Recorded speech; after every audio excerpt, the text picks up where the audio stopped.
Bismillahirrahmanirrahim. Alhamdulillahi Rabbil alamin. Wal aqibatu lil muttaqin. Wassalatu wassalamu ala sayyidina Muhammad as-sadiq al-wa'd al-amin.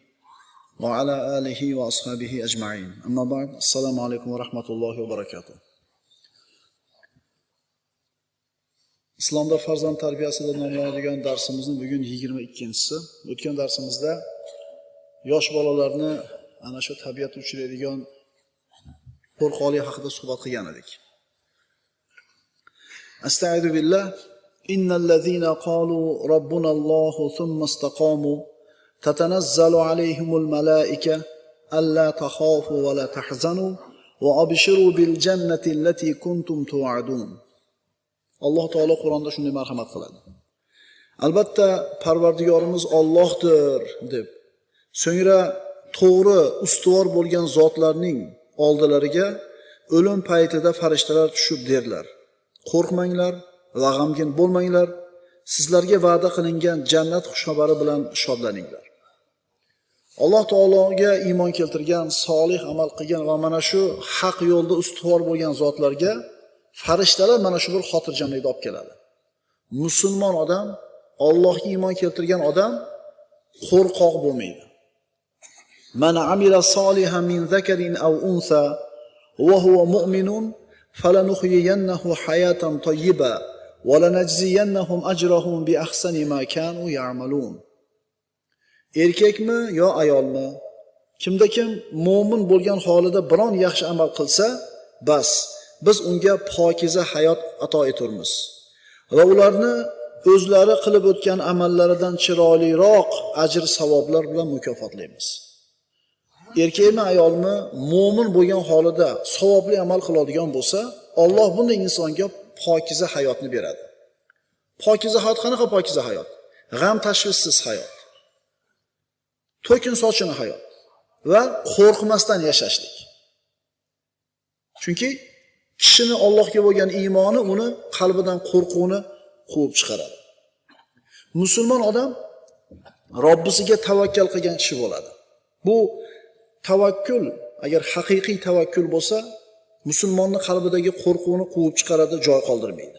Uni qalbiga xotirjamlikni olib keladi. Tavakkul nima? Sabablarni qilib turib, qolganini Allohga topshirib qo'yishlik.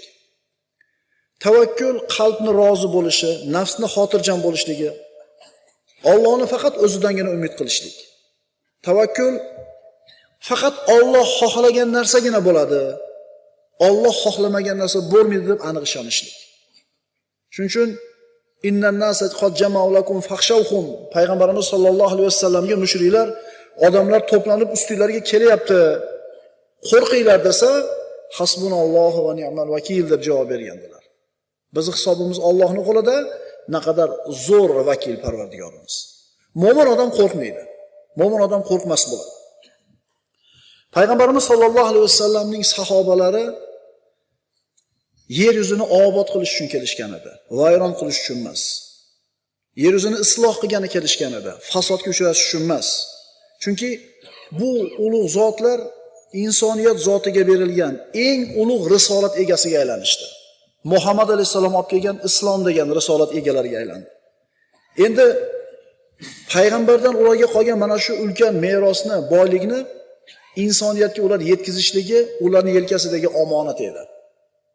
Endi ular mana shu omonatni yetkazishlikni eng zo'r yo'li farzandlarining tarbiyasi ekanligini yaxshilab anglab yetishdi. Ular farzandlarining tarbiyasi bilan band bo'lishdi. Ular farzandlari uchun, farzandlari mana shu omonatni ko'taradigan inson bo'lib yetishliklari uchun nima kerak bo'lsa hamma narsani muhayyo qilishdi. Solih otani, taqvodor onani, iymoniy muhitni, farzandlar uchun kerak bo'lgan axloqiy, ilmiy, jismoniy va ruhiy tarbiyani.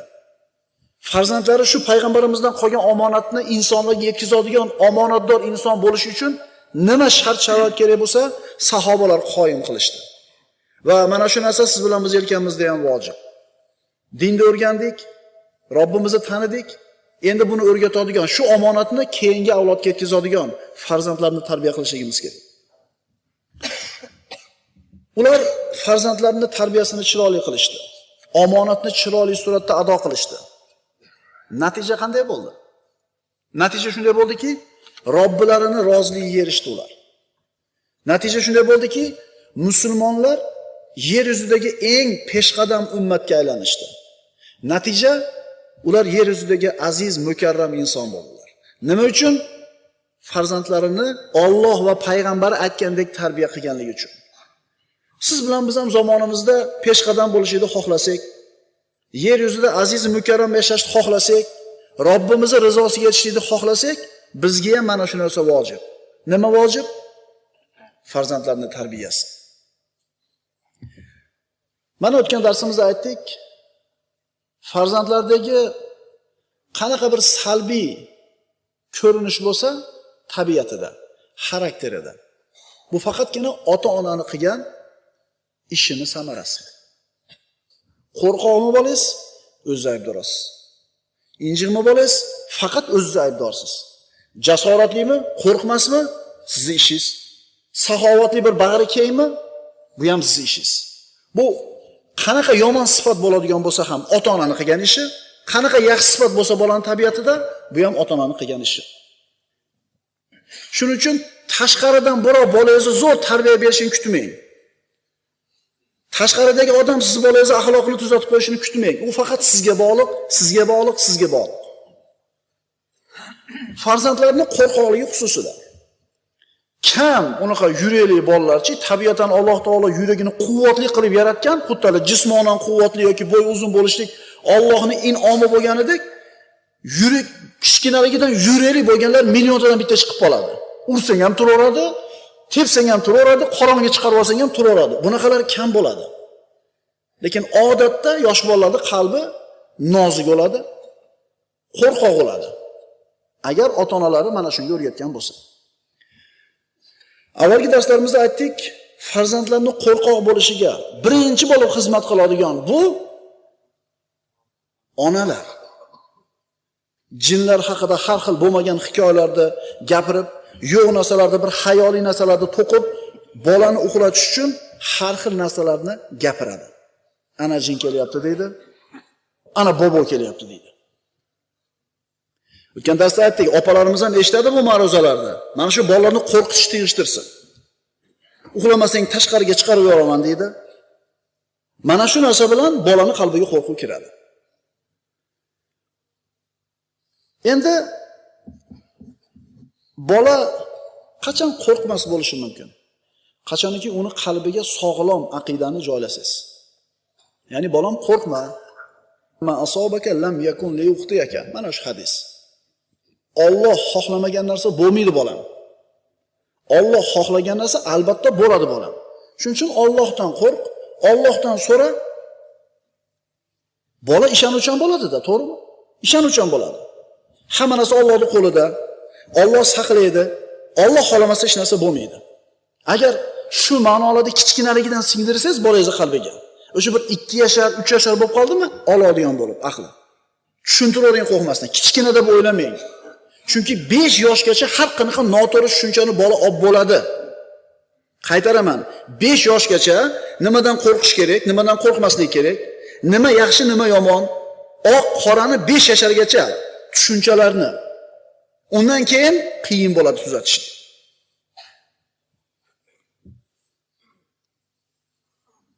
Innal insana xuliqa halu'a. Idza massahu ash-sharru jazu'a.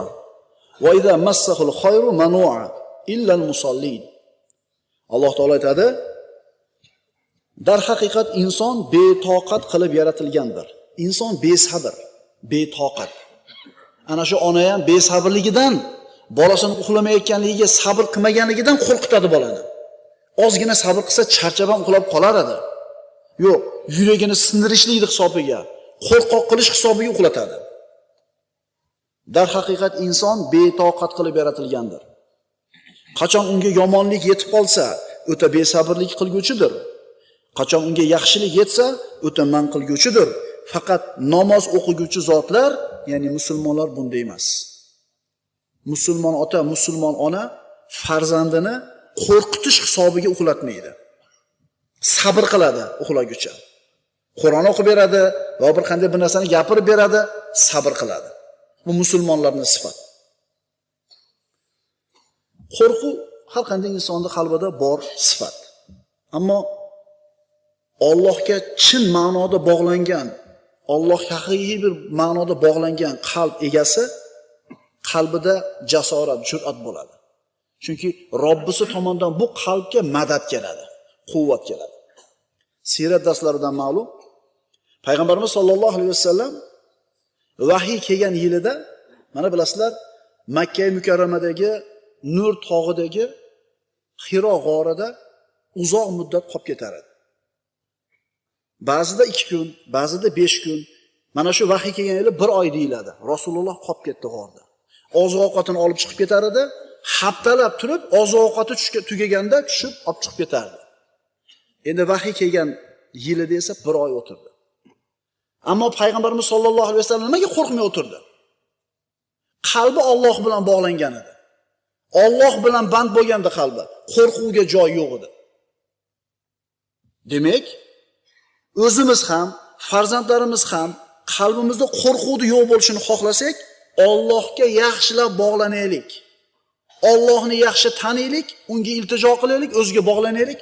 Alloh qo'rquvni chiqarib tashlaydi qalbimizdan.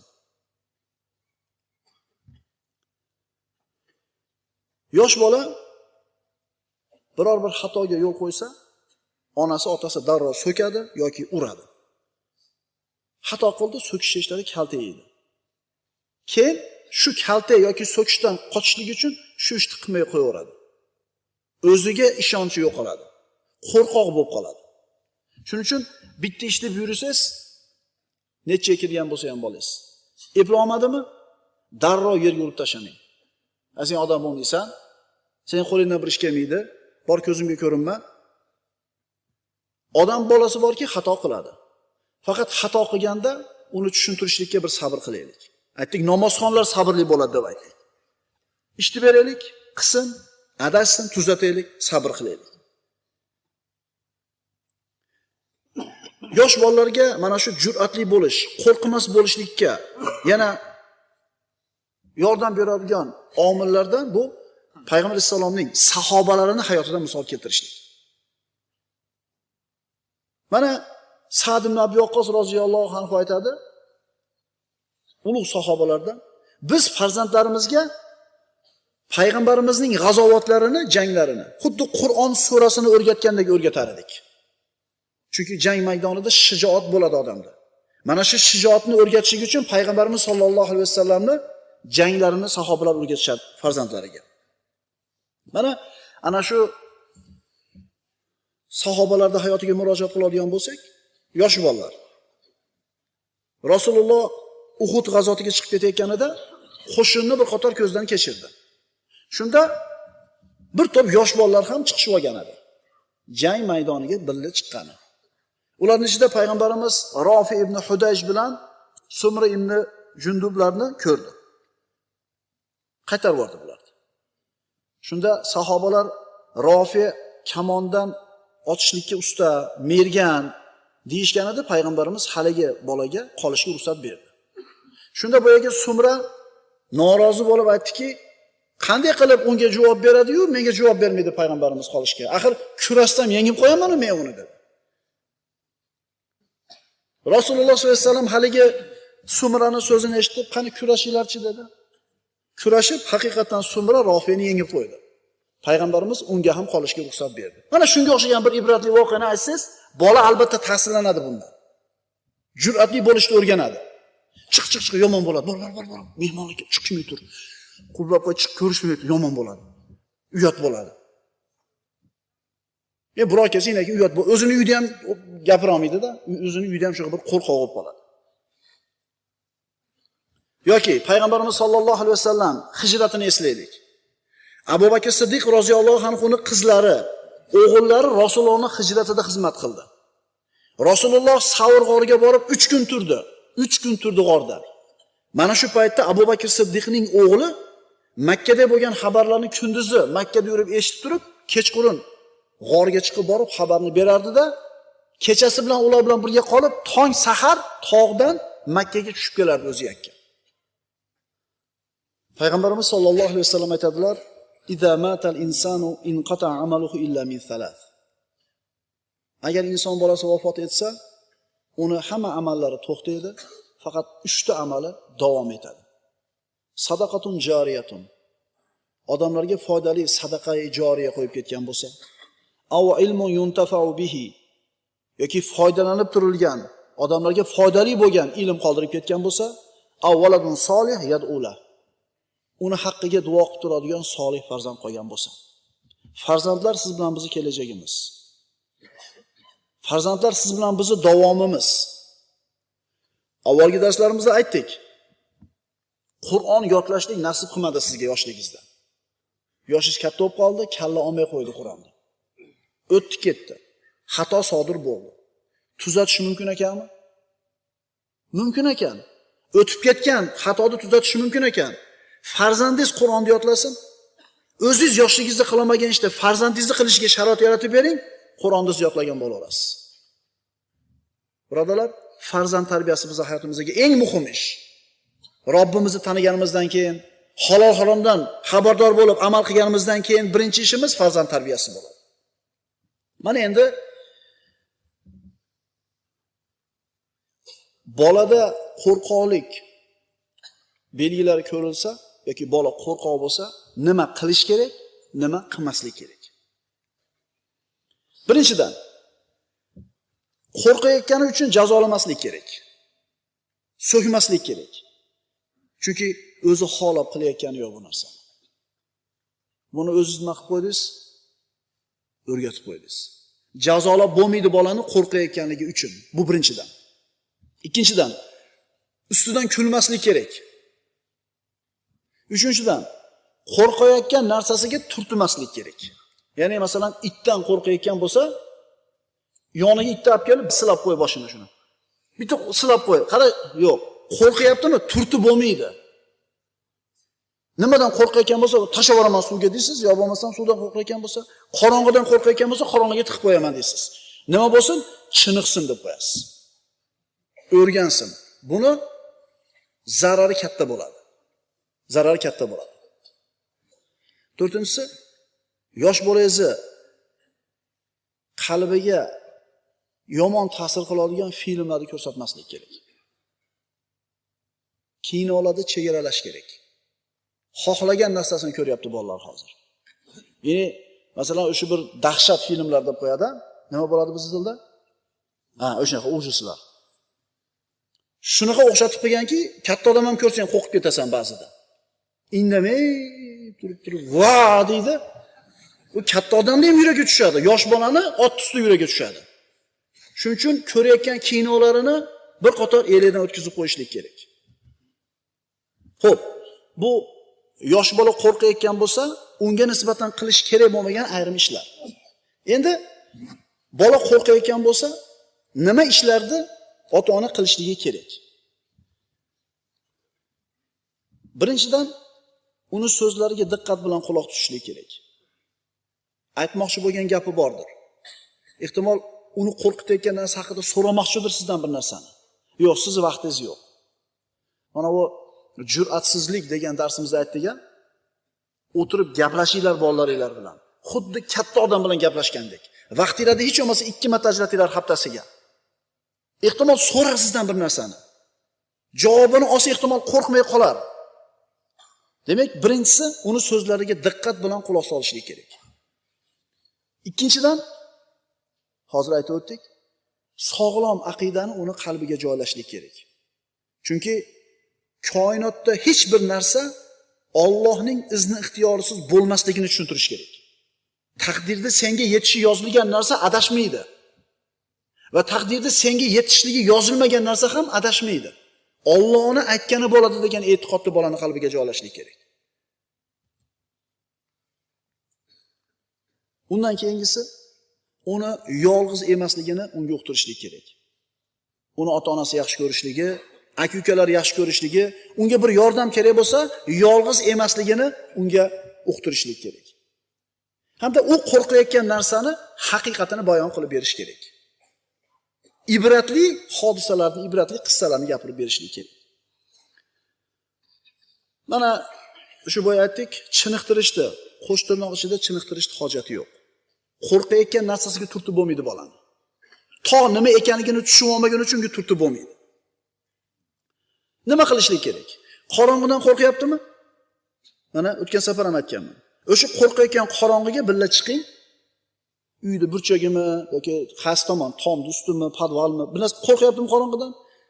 Ota sifatida qo'lidan ushlab, olib tushing, o'tiring shu yerda. Jim o'tiringlar. Ko'rsin hech narsa yo'qligini. U o'ylagan, vahima qilgan har xil ajinalar, jinlar yo'qligini ko'rsin. Xotirjamlikni shu yerda his qilsin. Ine qo'rqmaydigan bo'ladi. Tushuntira oladimmi? Mana vazifa. Xususan qorong'idan qo'rqadi bolalar, jiyanmidi, o'g'ilmidi, qizmidi, yetalab olib tushib birga o'tiring. Chunki qo'rqayotgan narsa, uni qo'rqitayotgan sabablar yo'q bo'lsa, qo'rquv ham o'z-o'zidan ko'tarilib chiqib ketadi. Birodarlar, siz bilan bizning eng katta g'amimiz farzandlarning tarbiyasi bo'lishi kerak. Chunki aytdik, ko'zingiz yumilishi bilan siz uchun qadrli bo'lgan hamma narsa to'xtaydi. Pulingiz ham qoladi, mansabingiz ham, obro'yingiz ham, uyingiz ham, hamma yo'qingiz qoladi. Faqatgina siz bilan tushib ketadigan narsa solih amalingiz bo'ladi. Va shu solih amalni davom qilib turadigan farzandingizni sizga jo'natadigan guvohsiz qoladi.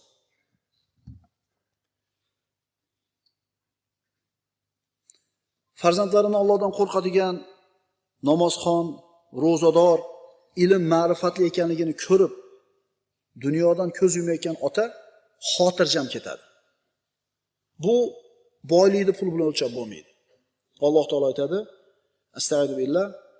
Vallazina yaquluna robbana hab lana min azwajina va zurriyyatina qurrata a'yunin waj'alna lil muttaqina imama. Ular Parvardigor, o'zing bizlarga jufti halollarimizdan va zurriyotlarimizdan shod va xurramlikni hadiya etgin va bizlarni taqvodorlarga peshvo qilgin. Birodarlar, zurriyotlaringiz sizni ko'zni quvonchi bo'lishligi uchun mehnat qilishlik kerak. Beparvo tashab qo'ysangiz, hech qachon ko'zingizni quvonchiga aylanmaydi. U bilan birga bo'lishimiz kerak. Gaplashaylik, kuzataylik, o'rgataylik, savol beraylik, savolga javob beraylik, bahs qilaylik, tushuntiraylik. Shunda siz bilan biz xohlagan solih zurriyot bo'lishidan umid qilsa bo'ladi. Aqulu qawli hada va astagfirulloh li va lakum. Assalomu alaykum.